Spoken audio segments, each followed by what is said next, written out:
también estuvieron presentes con su arte, un poco para homenajear a Felipe, otro poco para exigir justicia y otro poco para denunciar que hoy, a 6 años, ¿verdad? A 6 años, el juicio, digamos, está archivado y la situación está impune. Entonces,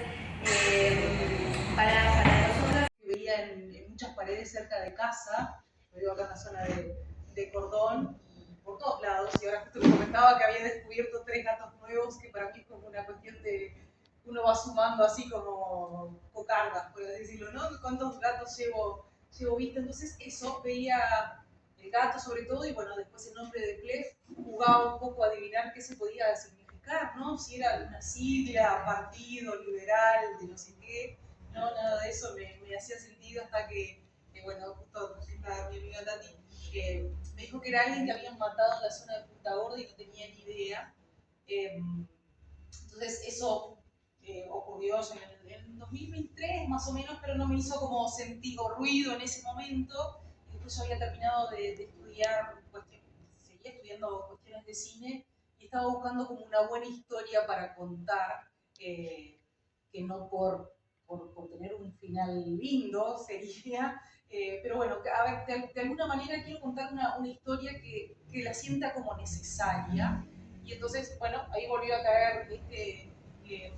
lo de Plef, justo se cumplió un nuevo aniversario, que no es la mejor palabra para una situación así, de su asesinato. Entonces dije, bueno, esta es la historia que estoy como buscando para poner en práctica esto que venía estudiando, aprendiendo y demás. Y arrancó ese día, arrancó el 16 de febrero del 2024.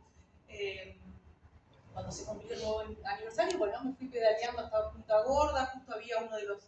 un cartel delante de la casa que aparece bastantes veces en el documental, y ahí arranqué a investigar. Uno de los grandes referentes y la persona que creo que le escribí mientras volvía pedaleando de Punta Gorda fue Ricardo, porque no tenía mucha información y también sabía que no me iba a acercar a la policía, me parecía como era un... No sabía hasta dónde yo quería acercarme a la investigación, y entonces me parecía como fundamental contar con el trabajo y el respaldo y el expertise de alguien que hubiese seguido muy de cerca todo lo relacionado a Plef. Entonces, bueno, ahí el vínculo con Ricardo, y después también reconstruir como la identidad de alguien que no tenía muchos videos. También en la imagen van a ver que Plef, cuando sigan mirando el documental, aparece muy pocas veces. Para ser alguien que estaba como vinculado al arte y uno diría que uno se graba todo el tiempo,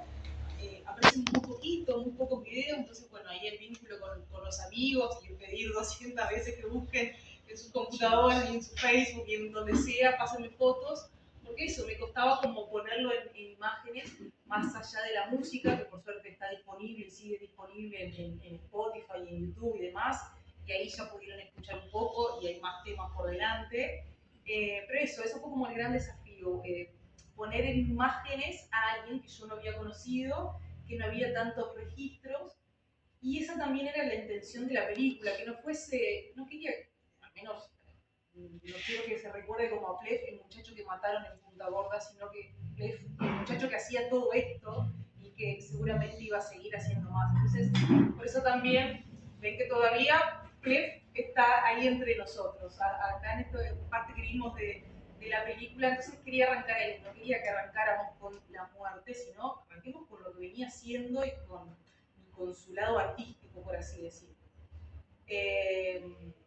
Bueno, por ahí un poco el tema de las decisiones, después de las entrevistas, me parecía necesario entrevistar a su familia, que como habrán visto, Sara tiene una paz encima y una buena onda,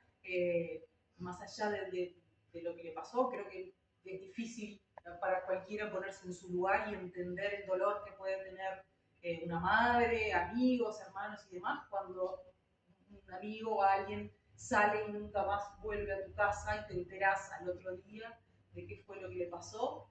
Pero bueno, más allá de eso fue como súper receptiva. Ella, Victoria aparece un poquito, ella no quería aparecer en imágenes, pero sí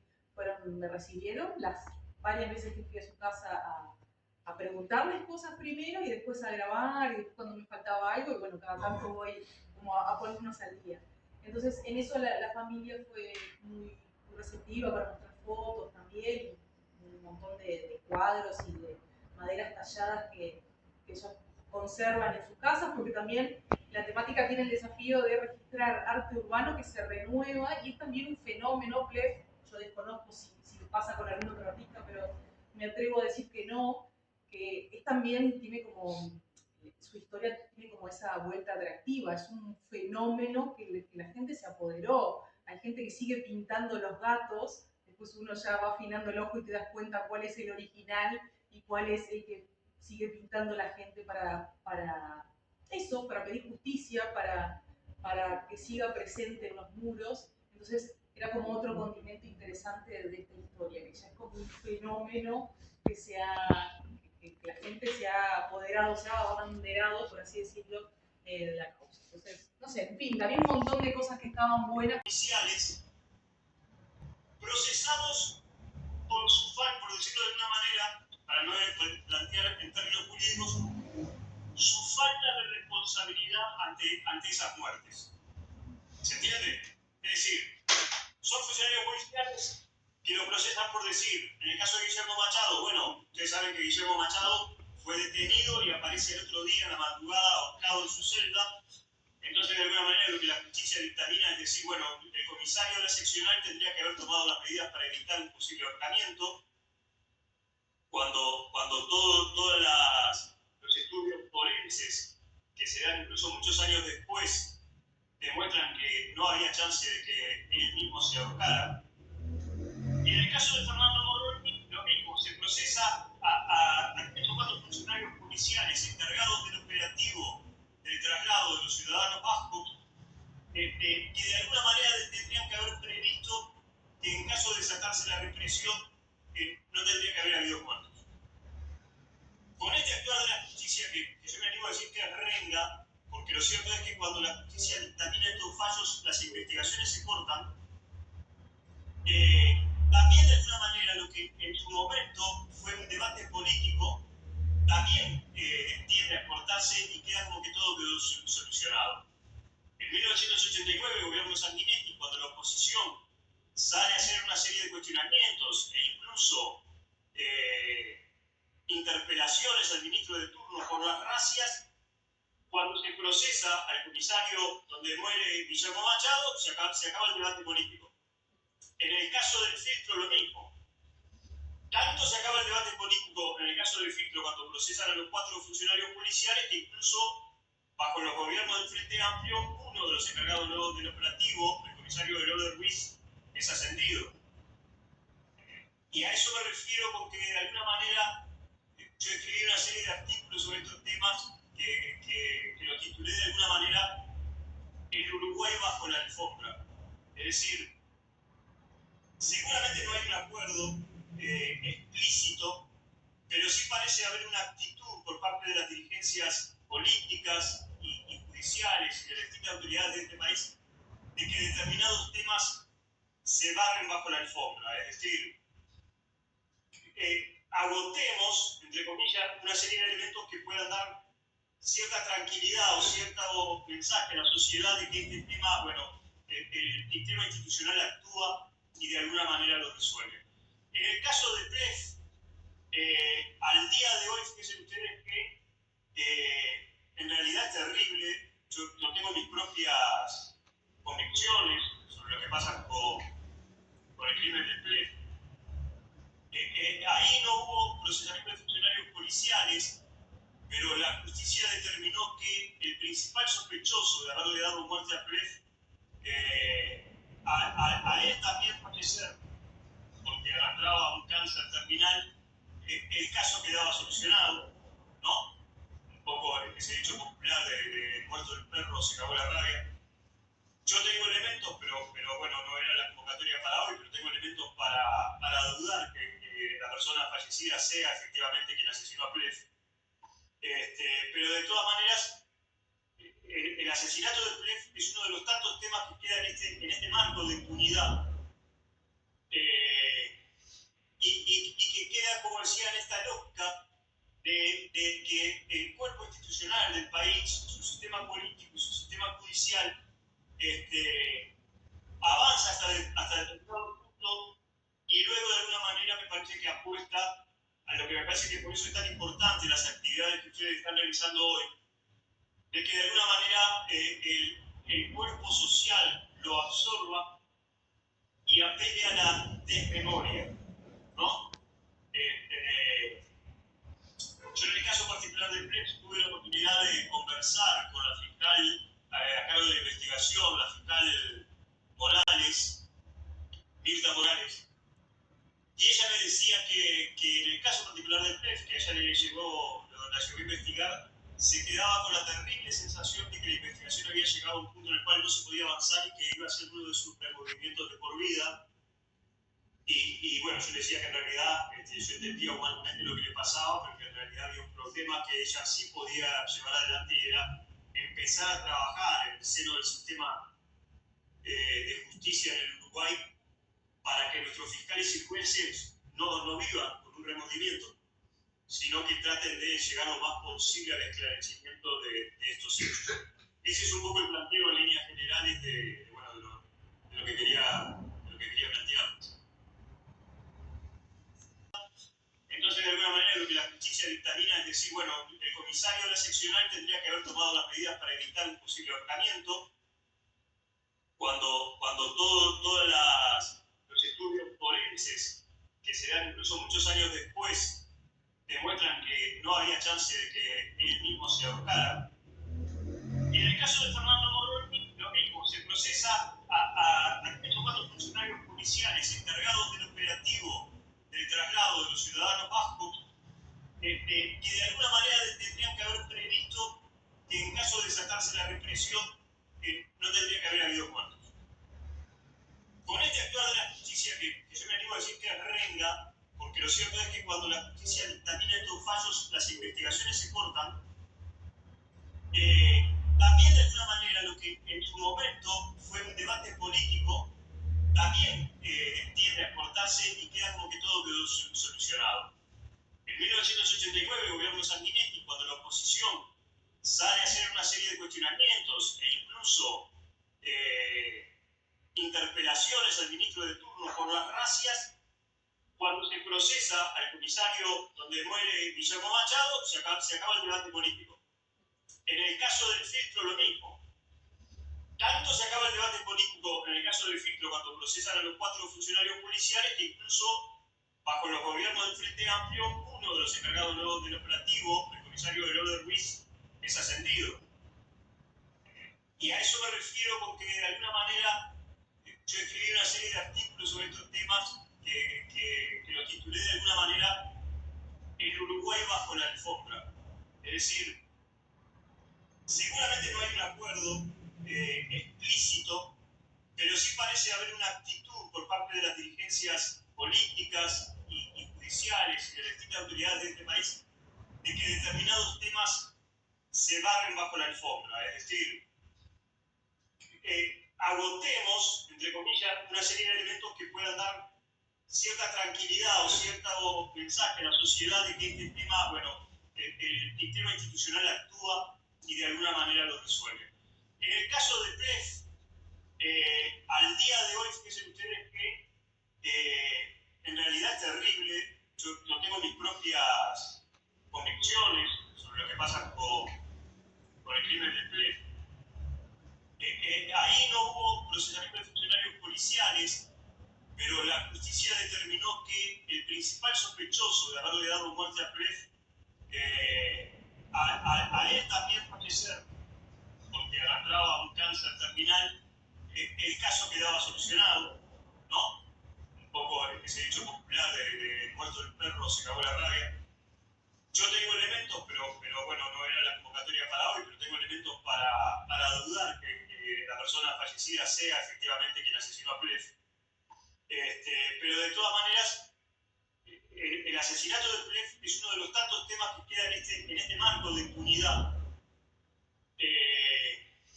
Y que queda, como decía, en esta lógica de que el cuerpo institucional del país, su sistema político y su sistema judicial, avanza hasta determinado punto y luego de alguna manera me parece que apuesta a lo que me parece que por eso es tan importante las actividades que ustedes están realizando hoy, de que de alguna manera el cuerpo social lo absorba y apele a la desmemoria, ¿no? Yo en el caso particular del PREP tuve la oportunidad de conversar con la fiscal a cargo de la investigación, la fiscal Morales, Mirta Morales,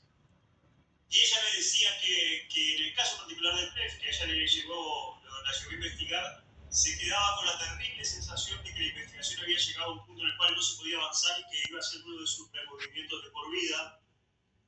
Y bueno, yo le decía que en realidad yo entendía humanamente lo que le pasaba, pero que en realidad había un problema que ella sí podía llevar adelante y era empezar a trabajar en el seno del sistema de justicia en el Uruguay para que nuestros fiscales y jueces no vivan con un remordimiento, sino que traten de llegar lo más posible al esclarecimiento de estos hechos. Ese es un poco el planteo en líneas generales de lo que quería plantear. Y a los amigos del PREF, yo tampoco lo conocí. Sí nos tocó militar el delito de derechos humanos, y en ese momento militaba activamente en varias organizaciones de derechos humanos, cuando fue la muerte de PREF y fue un golpe, ¿no? Un golpe muy duro. Pero quería empezar por lo que decía recién Ricardo, de los crímenes en democracia, y recordar también a Santiago Yerle, que fue asesinado por un policía 222 en Euskal Herria, allá en 2003. Sergio Lemos, asesinado por la policía en Santa Catarina. Y un caso que justo agarré el celular porque no me acordaba el apellido, que fue mucho menos sonado, de Pablo Pereira, que fue asesinado, murió, él, no podemos decir que fue asesinado, pero murió dentro de una comisaría en la zona de la ciudad de la costa en el año 2020-2021. Digo esto porque son muchos los casos, como mencionaba recién Ricardo, el otro día en la charla que se hizo acá mismo sobre el filtro, también recordar a el joven Font, que también primero tuvo muerte cerebral en la masacre de Jacinto Vera y después murió tiempo después en un sanatorio, que como era hijo de un militar retirado, no tuvo carácter público esa muerte, pero que también fue una víctima mortal de la masacre del filtro. Y cuando me plantearon la invitación a las compañeras del compañero Casamartes, yo decía, bueno, yo no conocía a PREF, no podía hablar, pero sí me parecía importante el contexto de la muerte de PREF y lo que vino después de la muerte de PREF. 2019, año electoral, como bien decía Ricardo, plena campaña de la mal llamada Vivir sin Miedo de Jorge Larrañaga, que de alguna manera ya planteaba los debates, y a mí me quedó siempre resonando que meses después de la muerte de PREF, un año después de la muerte de PREF, cuando asume el gobierno de la calle Pou, lo primero que hace es tirar la ley de urgente consideración, y una de las dos cosas que aparecen en la ley de urgente consideración es la mal llamada legítima defensa, ¿no? Que era la posibilidad de tirar si había alguien dentro de tu casa o en el entorno de tu casa, en el perímetro. Y dos, que personal policial o militar retirado pudiera usar arma de fuego para repeler un presunto delito. ¿Y por qué es importante traer estos elementos al pensamiento? Porque si bien el proyecto de ley de urgente consideración arranca en marzo del 2020, no nos nace en una burbuja ni en un repollo ese tipo de normas, sino que vienen atadas a un debate que bien planteaba recién Ricardo, se venía generando de mayor violencia y mayor libertad para disparar, para matar o para herir bajo la excusa de la seguridad. Y hoy, 6 años después de la muerte de PREF, y después de más de 30 años de políticas que aumentan el poder de la policía, que aumentan el temor en la gente y la mal llamada legítima defensa, no cabe duda que la inseguridad sigue existiendo, por tanto no es una solución a la realidad. Y lo que sí genera mayor dolor y sufrimiento en un montón de gente que es víctima de ese aumento de la violencia detrás de un sueño que es la seguridad, de una sensación que es la seguridad. ¿Por qué digo esto? Porque el caso de Plef lo conocemos, por suerte Sofía logra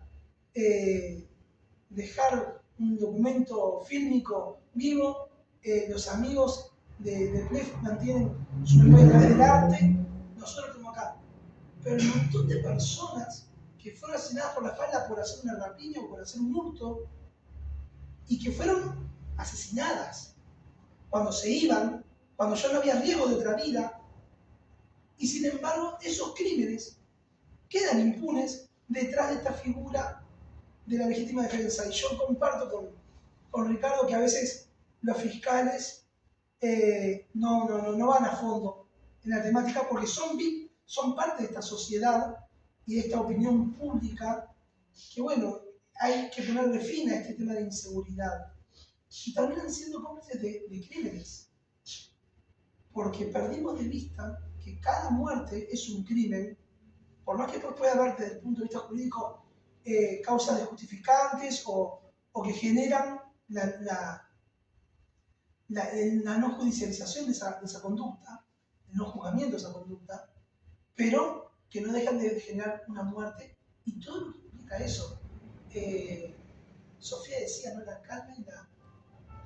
y la entereza de esa madre, de Felipe, para generar el intercambio. A mí me parece importante siempre decir, ante este escenario que es triste, que es preocupante, generar como la idea de, bueno, ¿qué podemos hacer con todo esto? Porque somos parte de esta sociedad, somos parte de esta realidad, y de cómo podemos revertir o por lo menos hacer algo cuestionador de este escenario. Y a mí me parece que el camino de mantener viva la historia de Plef, yo siempre digo, nunca vamos a poder juzgar a quien mató a Plef y a quienes generaron durante muchos años ese resentimiento social con la idea de que está bien dispararle a alguien que está tirado en una calle o que en este caso estaba haciendo arte en una propiedad privada, ¿no? Pero sí podemos recordar que a Plef sí quizás disparó Paniza o quizás disparó otra persona, es bien interesante lo que aporta Ricardo, pero ¿quiénes fueron generando todo este envenenamiento para que alguien después termine disparando? Y eso me parece que es lo que sí podemos nosotros seguir recordando y señalando, que es el contexto político en el cual fue la muerte de Plef. Hubieron otras muertes más. Plef tiene amigos, tiene un contexto social que hace que se mantenga vivo la historia de él y que se mantenga vivo el cuestionamiento a ese tipo de asesinatos. Bueno, creo que es una de las tareas que tenemos es mantener viva esa memoria en el arte, en la calle, y recordar que Plef es asesinado por una persona en un contexto político muy alto de, por un lado, criminalización de ciertos sectores sociales, estigmatización del arte callejero, estigmatización de quienes viven en las calles, o de quienes, mejor dicho, al decir de Nitep, quienes sobreviven obligados en las calles, y de que tenemos una tarea pendiente de que no sigan apareciendo Plef muertos, sino que sigan muchos Plef vivos, muchas personas vivas, que puedan violentar la propiedad privada detrás de ese arte, ¿no? Porque el grafitear es eso. A mí me gustó mucho esa definición que justo fue cuando se cortó el documental, que sí, es arte ilegal, es arte que cuestiona la propiedad y que es legítimo, porque en final lo que estamos perdiendo es la posibilidad de ese arte que transgrede, y que el arte no es otra cosa que transgredir y cuestionar ciertas realidades para intentar empezar a revertirlas también desde esa área social. Me parecía como, bueno, dejar esa idea, esas ideas hoy plasmadas, y saludo que 6 años después sigamos recordando a Plef y también recordando cómo fue que se secó su vida y una parte de su arte.